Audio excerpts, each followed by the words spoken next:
Am crezut că-i doar un vis ce vine și dispare, dar te-am simțit în suflet, tot mai viu, tot mai tare. Oricând ne-ar duce viața pe drumuri separate, ne regăsim mereu prin inimi legate. Noi doi suntem mai mult decât o întâmplare, două destine scrise în aceeași chemare. Și dacă lumea toată ne-ar sta împotrivă, inima mea spre tine mereu o să vină.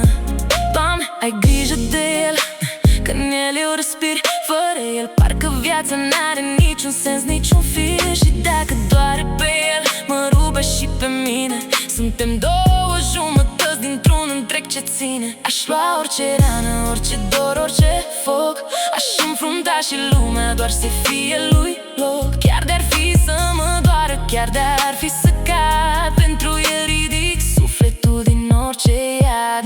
Noi doi suntem mai mult decât o întâmplare, două destine scrise în aceeași chemare. Și dacă lumea toată ne-ar sta împotrivă, inima mea spre tine mereu o să vină. Și dacă viața ne-ar pune în față război, aș lua orice lovitură, orice foc și chin, doar să nu cadă el, să-i fie cer senin.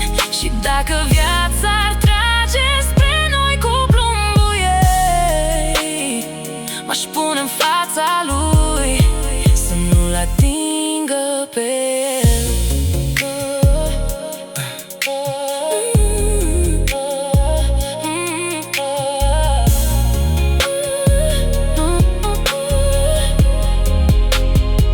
Pentru că dragostea asta nu cere motiv, e mai presus de timp, de rană, de destin. Și oricât de departe am fi uneori, ne ține același cer și aceiași fiori.